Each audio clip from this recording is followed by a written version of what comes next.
Hey everyone, hope you're doing great. Welcome back to my channel. If this is your first time here, then welcome. So I'm going to tell you guys a story that I've been wanting to share for a very long time now, and it is my worst salon experience ever. This is a story that is on my top 10 list of I wish I could go back in time and do things differently.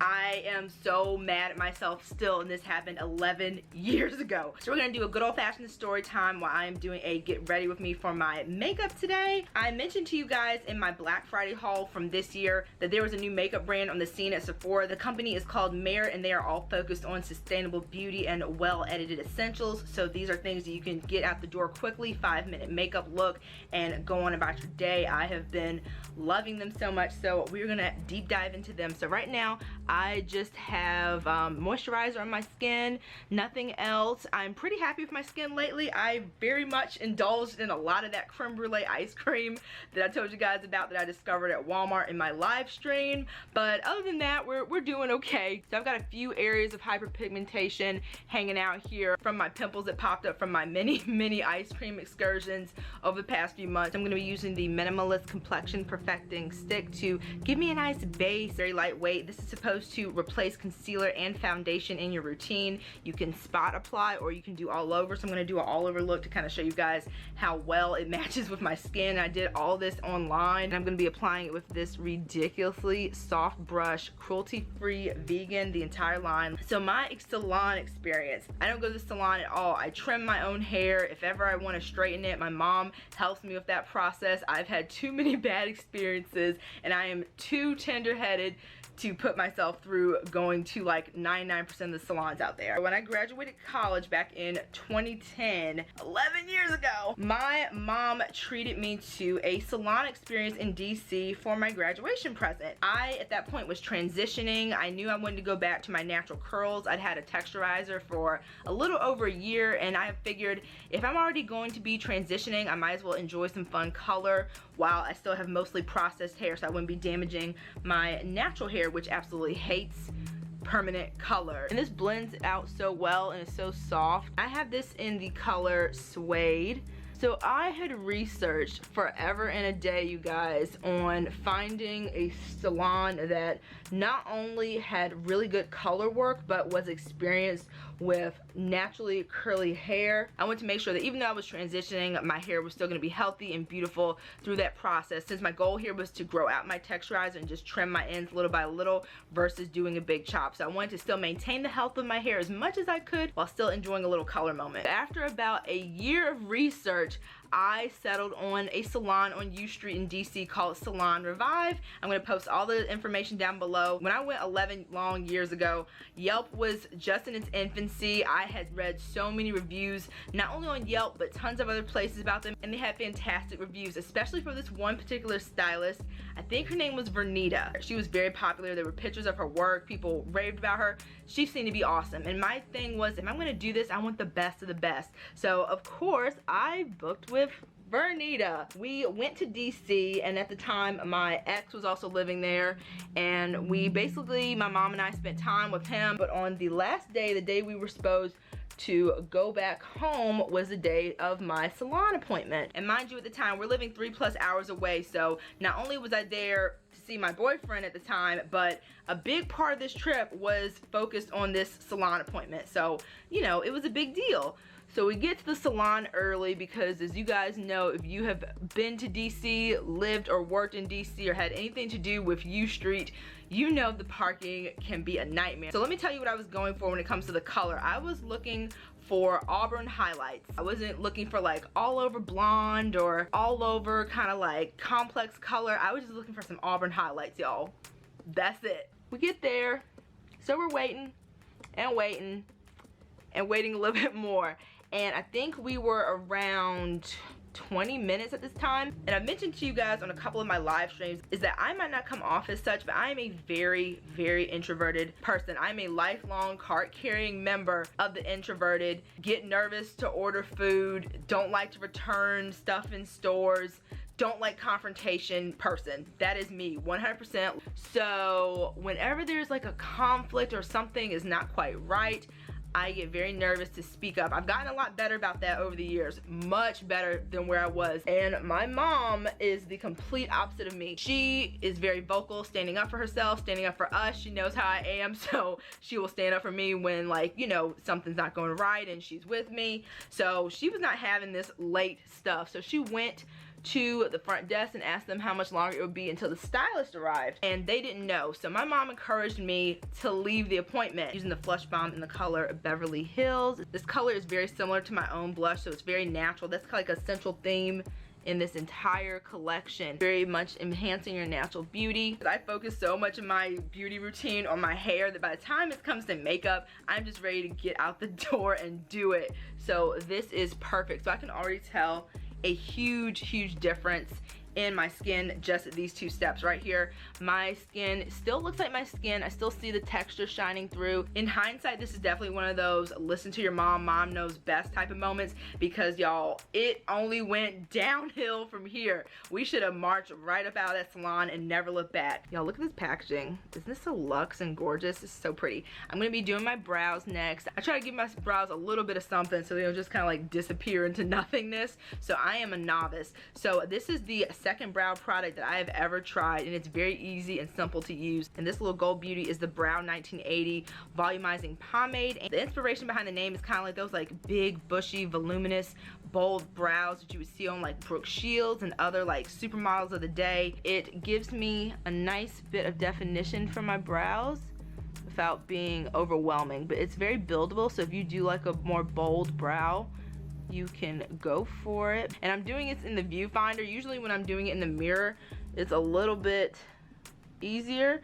I can control it a bit better. So let's just hope this turns out cute, because it's so hard doing your makeup in this teeny tiny little viewfinder. I feel like this brow turned out better than this brow. Let's see. They're not even gonna be sisters today. They're gonna be like third cousins. Okay, we can work with that. And this is in the color Black Brown. So the stylist walks in the door. She does not apologize for being late. She barely even greets me. Over 20 minutes late to the appointment. You barely even make me feel like you even want to do my hair, and you don't even apologize for said lateness. So I get in her chair, tell her what I'm looking for, explain to her exactly what my hair goals are, tell her about transitioning, tell her about my history of having really bad experiences with permanent color, all that stuff. So she tells me that I have too much hair to do the highlights on, and I had too much hair to even do full color on, because at that point I'm already here, I'm in your chair, I want to do something. So I asked her, okay, can we just go all over with the color? Can we do something? Because I think at this point I had only been transitioning. My last touch-up I think was a few months before I graduated, so I think I only had like, I don't know, 5 or so inches of new growth. I was still in the baby stages of even growing out my texturizer. So I was like, most of this hair is gonna eventually get chopped off anyway, so let's do something. So she told me I had too much hair for highlights and I had too much hair for all over color, which makes absolutely no sense. And keep in mind, this is a master colorist, you guys. I think this was an Aveda salon, if I remember. My mom currently goes to an Aveda salon. It's very rigorous. Like, there's a ton of different training to get Aveda certified in color. And she's telling me I have too much hair for color. I'm like, what is happening? So finishing up my eyes, I'm gonna be using my favorite mascara. You guys, my journey for mascaras has been very hard and difficult. Every time I find a mascara, it gets discontinued. I like a very voluminous, spaced out lash, if that makes any sense. Couple that with the fact that I have very sensitive eyes. I'm a contact lens wearer or glasses wearer. There's never a time except when I'm asleep that I'm not wearing one of those. So my eyes have to be very well taken care of. I can't have those little like fragment bits of mascara falling into my eyes or hitting up against the lens of my glasses. If it gets into your eyes, it's very uncomfortable, and if it gets on your glasses, it's very messy. And this is the Clean Lash Lengthening Mascara from Merit, and it is smudge proof, which for me is music to my ears.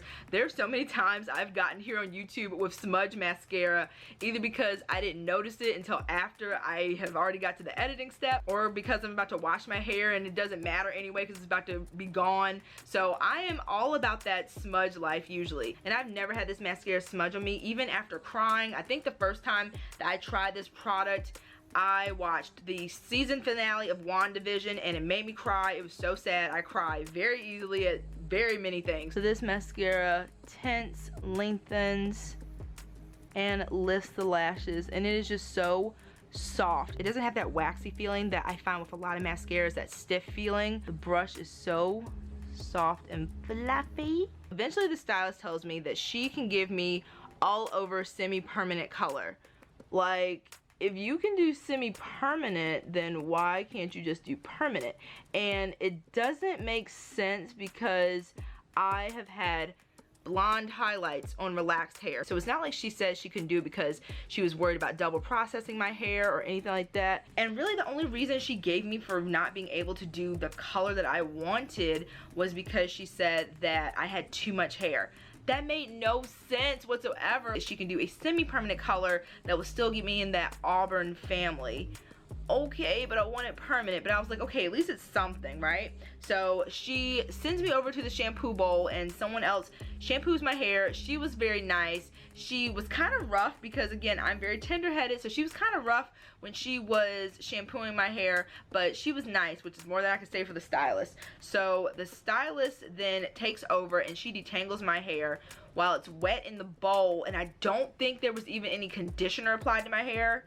I lost so much hair that day. She damaged the crap out of my hair. Next up is the Day Glow Highlighting Balm. Highlight on my Cupid's bow. I tried this before, this product, and I thought it was super cute. That's something that I had never tried before trying Merit before. This highlighting balm is in the color Bounce. I'm going to be using the shade Slick Tinted Lip Oil. This is so conditioning and moisturizing. And we are done. Very, very natural, very subtle. Usually when I'm in a rush, it takes me about 5 minutes to do. They even have a 5-minute tutorial on their website. So keep in mind that she shampooed and conditioned my hair. Then we went into the color process. Now, in all the times I've ever either colored my hair myself or going to a stylist, I've never had someone put color in my hair when it was wet. I'm not a cosmetologist. It's always been on dry hair. In my mind, it's not gonna be able to hold the color as well. The color just kind of like come off your hair in a way because it's wet, so it's kind of like sliding off your hair. Wet hair can be cleaner, so I can kind of see some sort of almost logic there. So the color has a better chance of giving you more of a vibrant payoff because you're not applying it to dirty hair. But number one, my hair wasn't dirty. I had made sure to plan my styling accordingly and use minimal products on the preceding wash day so that it would not have a bunch of products and I would get the most vibrant color possible. And it was texturized, so it was fairly easy for her to move through. I had no idea what she was thinking. So she applied the color to my hair and it was very, very sloppy. And one thing that really stuck out to me is that she said, "Ugh, I got color on my Gucci skirt." No one told you to wear a Gucci skirt. You know what you do on a day-to-day basis at work. So why are you gonna wear an expensive piece of clothing that you love and then make me feel like it's my fault? I kept my head straight as a board, you guys. There is no way that I was doing all of this or something and got it on her skirt. No, that was on her. So I'm like, why are you even saying that right now? So at this point, I was like, yeah, this is a mistake, I think. But maybe my hair will turn out good. So she slaps the color onto my hair, washes me at the shampoo bowl, and sends me out the door with wet hair. No styling, no anything. I think she scrunched my ends a little bit because keep in mind, I'm texturized, so my hair is like this limp, wet noodle mess. No curl, no nothing. She literally just sent me out the door with wet hair. Didn't put me under the dryer, no diffuser, no nothing, you guys. Literally, it went from washing the color out. She might have put a mousse in and did a little something, but that's it. It was horrible, you guys. Number one, you could not see any color. Number two, you sent me out of here with wet hair. And number three, the point of this whole sorry state of affairs that I wish I could go back in time and never have done. The total, I think, y'all, was over $300. $300 for semi-permanent wet trash hair. Horrible service, horrible attitude, late, Tangle City because you couldn't even detangle me right. No color at all afterwards, the whole purpose of me going there, and you sent me out with wet hair. I don't have any pictures except for this one because my niece was born, I think, like 2 days after this whole tragic dumpster fire of an experience. So my hair is still clipped up from that, and this is what that looked like.